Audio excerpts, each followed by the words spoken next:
Alexander Graham Bell's kite photographs took me by surprise. I was familiar with his work coaxing sound waves into mechanical signals, even making optical sound transmitters. The kite photographs looked more as though some questions went unanswered, and that form had to be given to these questions themselves. I enjoyed this dislocation of agency, this play at interpreting the sky and its forces in the form of red and white silk triangles.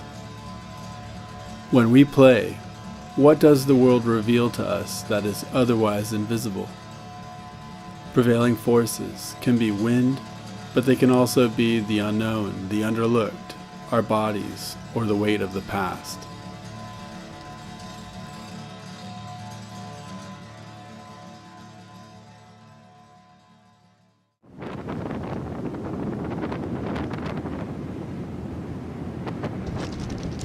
My brother and I would make wind-powered toys and would race them against the other children. We made many different designs using cheap materials that we found. So this very windy desert became our playground.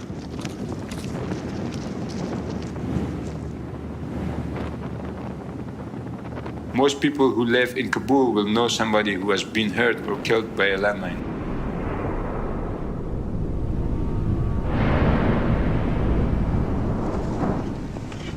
Now, as an adult, working as a product designer, I use my background to inspire my projects. So I designed a prototype that I hope to realize in places like Afghanistan.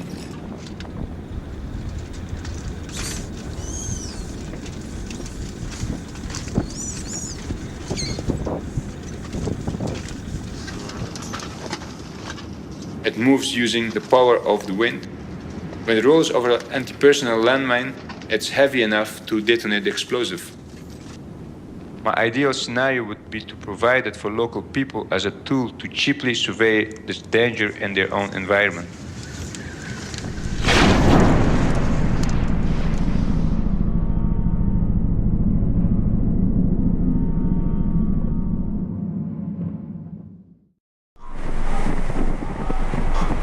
Hello, my name is Klara Hobza. I plan to dive through Europe.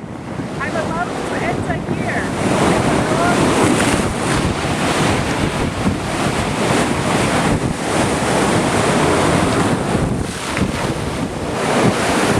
Anyway, I will start the diving through Europe now. I enter. We see if it works.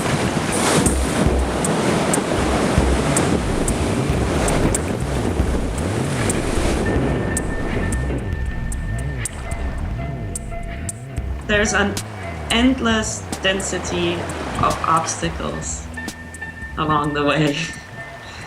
I think there's a slight chance of success though.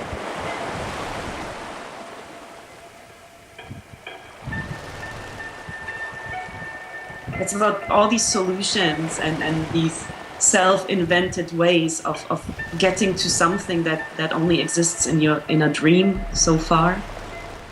And it's about the clash of your imagination and dream and then the material that reality provides you with. So that's where I think that's where the fire happens right there.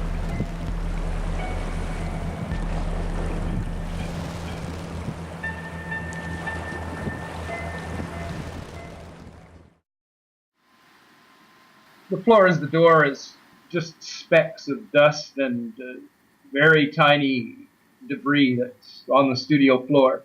And I place this debris on panes of glass, and then a camera looks through all 3 panes of glass. And from this nothing, you're getting a kind of form in a field. A sort of 3-dimensional form starts to emerge in a way.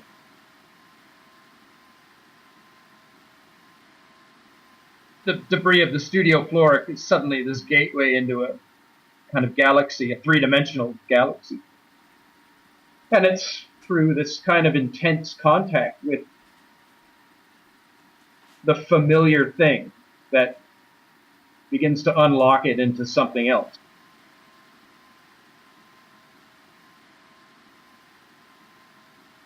I've got these 3 layers giving me depth. But the positioning is all for the camera, which is a very two-dimensional concern. And so it's like you're practicing right in between this schematic and real space.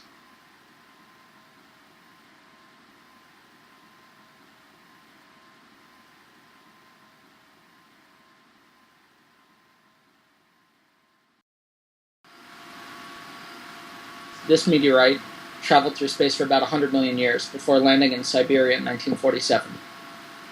And working with engineers and technicians at the Kohler Company, I figured out how to include particles of that meteorite in a Kohler cast iron product, this small water fountain.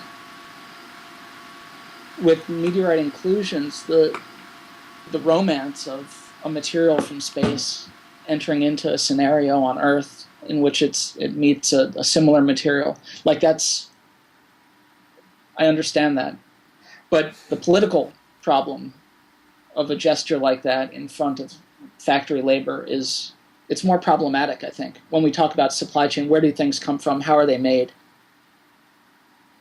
That 12 weeks or whatever, in that environment, in those processes, in its entirety was an artwork.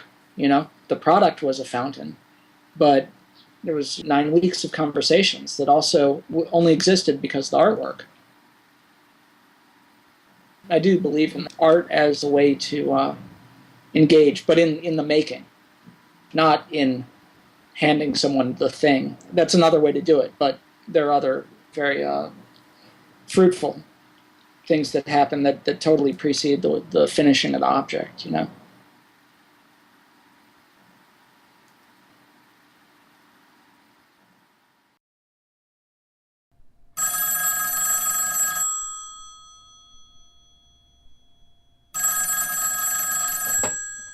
Hi, your ear and your hand are touching something that I've licked.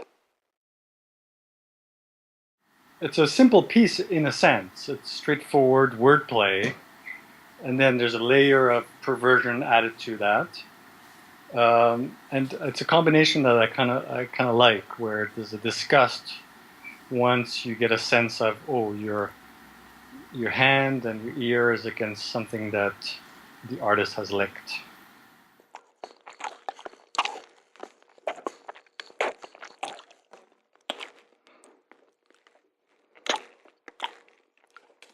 Of course, we are used to the voice as something that you listen to for communication, but to enable a voice to come out of the mouth, you have saliva, you have a tongue, you have this presence of a body.